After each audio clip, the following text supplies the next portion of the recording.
নমস্কার, দেখছেন ক্যালকাটা নিউজ, সঙ্গে আমি অভিনন্দন। শুরুতেই যে খবরে চোখ রাখবো, বেলেঘাটা কাণ্ডে গ্রেফতার রাজু নস্কর।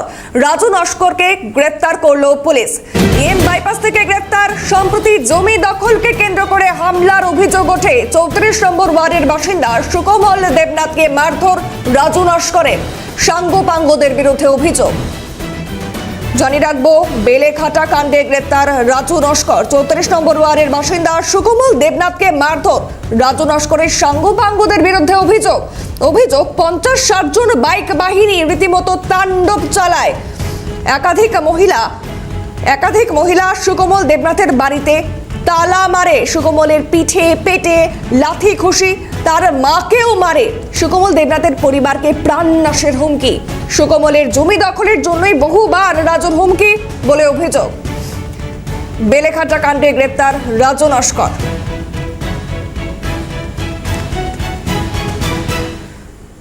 বেলেঘাটার রাজু নস্করকে আজ তোলা হবে শিয়ালদহ আদালতে।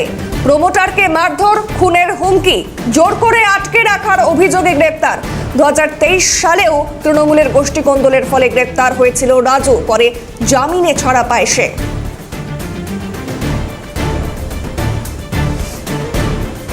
বেলেঘাটার রাজু নস্করকে আজ তোলা হবে শিয়ালদহ আদালতে।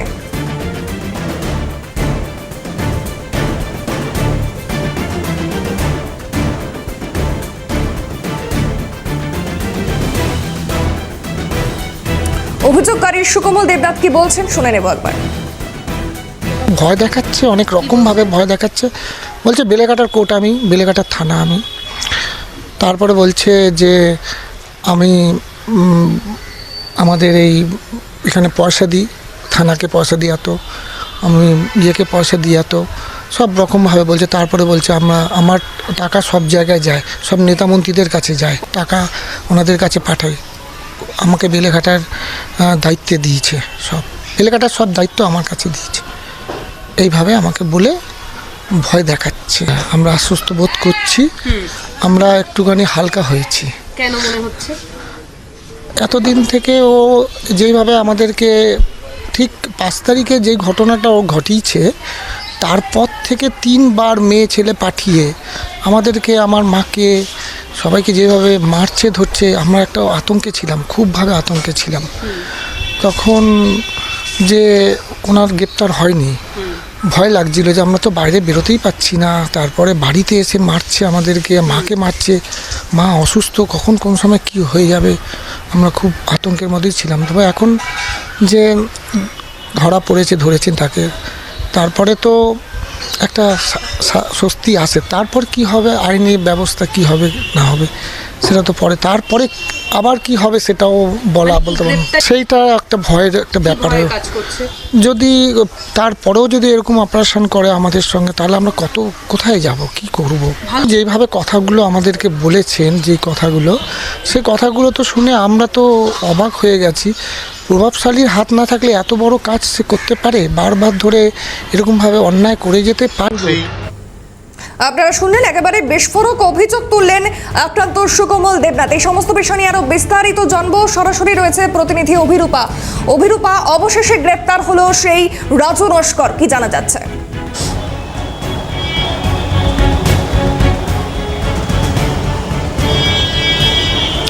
দেখো, রাজু নস্করকে গ্রেপ্তার করা হয়েছে গতকালকেই। বাইপাসের অভিষিক্তা মোড় থেকে গ্রেপ্তার করা হয়েছে রাজু নস্করকে। কলকাতা পুলিশের অ্যান্টি রাউডি সেকশনের আধিকারিকরা গ্রেপ্তার করে তাকে।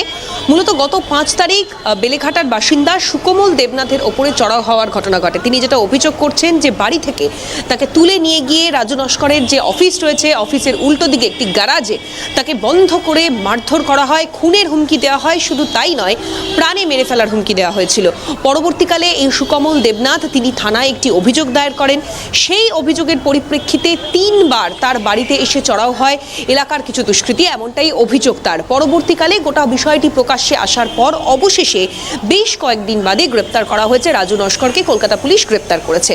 ঘটনার সূত্রপাত 2015 সাল থেকে। সুকমল দেবনাথ তিনি যেটা অভিযোগ করছেন, যে 2015 সাল থেকেই যে জায়গায় তারা বাড়ি ভাড়া নিয়ে থাকেন, দীর্ঘ 75 বছর ধরে তিনি বাড়ি ভাড়া নিয়ে থাকছেন, সেই জায়গা ক্রমাগত ছেড়ে দেওয়ার জন্য চাপ দেওয়া হচ্ছিল রাজু নস্করের তরফে। শুধু তাই নয়, সেই জায়গা ছেড়ে দিয়ে সেখানে প্রমোটিং করানো হবে এবং ওই যে গোটা বাড়ি যেখানে তারা ভাড়া নিয়ে থাকেন, বহু ভাড়াটেরা রয়েছেন, সেই সমস্ত বাড়ির মালিক তারা কিন্তু এখনো পর্যন্ত বেপাত্তা।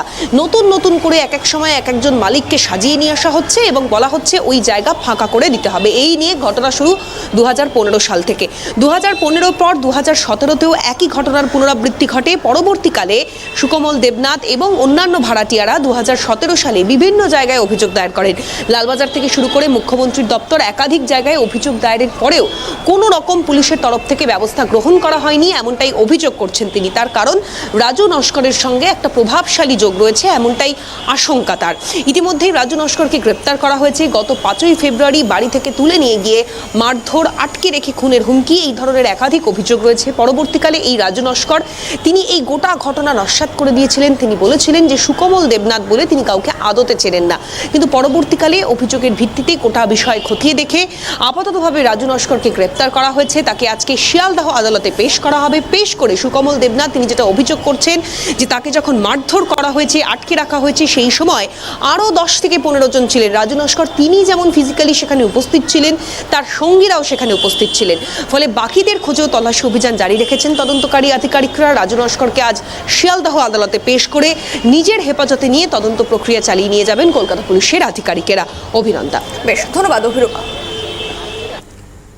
বেলেঘাটার রাজু নস্করকে আজ তোলা হবে শিয়ালদহ আদালতে। প্রমোটারকে মারধর, খুনের হুমকি, জোর করে আটকে রাখার অভিযোগে গ্রেফতার। 2023 সালেও তৃণমূলের গোষ্ঠী কোন্দলের ফলে গ্রেফতার হয়েছিল এই রাজু এবং পরে জামিনে ছাড়া পায় সে।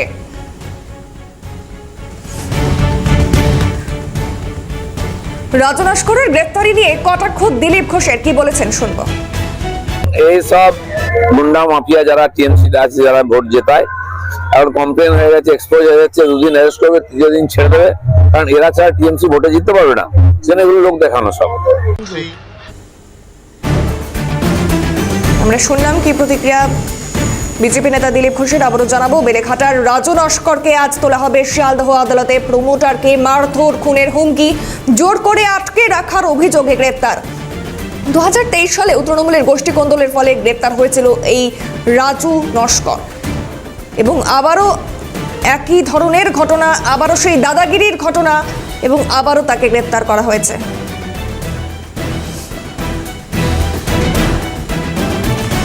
বেলেঘাটা কাণ্ডে গ্রেপ্তার রাজু নস্কর। রাজু নস্করকে গ্রেপ্তার করল পুলিশ। এম বাইপাস থেকে গ্রেপ্তার রাজু নস্কর।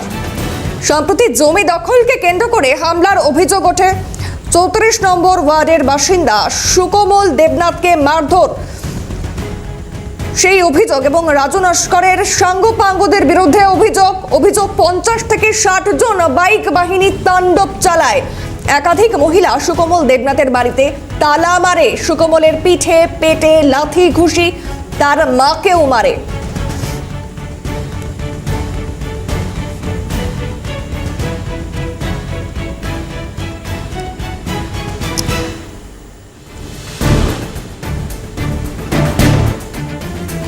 এই সমস্ত বিষয় নিয়ে আমরা আরো বিস্তারিত আলোচনা করব। এই মুহূর্তে আমাদের সঙ্গে টেলিফোন লাইনে জুড়ে গেছেন তৃণমূল নেতা তন্ময় ঘোষ। তন্ময় বাবু, আপনাকে অনেক অনেক স্বাগত। এবং যে খবরে আমরা নজর রেখেছি, বেলেঘাটা কাণ্ডে অবশেষে গ্রেপ্তার রাজু নস্কর এবং এই নিয়ে দিলীপ ঘোষও কটাক্ষ করেছেন যে তৃণমূলের এই সমস্ত মাফিয়া যারা রয়েছেন তাদেরকে আজ গ্রেপ্তার করলে কালই ছেড়ে দেওয়া হয়। এই সমস্ত বিভিন্ন মন্তব্য তিনি করেছেন, আপনি কি বলবেন? বিজেপি নেতাদের কোনো নৈতিক অধিকার আছে? আমাদের এখানে কোনো কিছু ঘটনা ঘটলে নিশ্চিতভাবে এই ঘটনা ঘটাগুলো কাম্য নয়।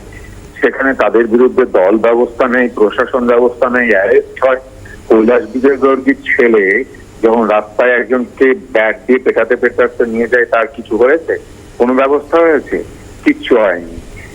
অজয় মিত্রা টেনির ছেলে 8 জনকে পিষে মেরে দিল গাড়িতে, তার কোনো ব্যবস্থা হয়েছে? কিচ্ছু হয়। এরা বড় বড় কথা বলে। এখানে আমি আবার বলছি, এই ধরনের ঘটনা একদমই কাম্য নয়। কিন্তু যারা দুষ্কৃতী তারা দুষ্কৃতী, তাদের কোনো রাজনৈতিক পরিচয় হয় না। সেই জন্যই আমাদের দলের পক্ষ থেকে যখন এরকম ঘটনা যদি আমাদের সামনে আসে, আমরা যদি জানতে পারি, তাহলে প্রশাসনকে নিরপেক্ষতার সঙ্গে কাজ করতে দেওয়া হয় এবং দলীয় স্তরেও ব্যবস্থা নেওয়া হয়। এটাই পার্থক্য। এটা দিলীপ বাবুরা বুঝবেন না। বেশ, ধন্যবাদ তন্ময় বাবু সময় দেওয়ার জন্য। আমরা কথা বললাম তৃণমূল মুখপাত্র তন্ময় ঘোষের সঙ্গে।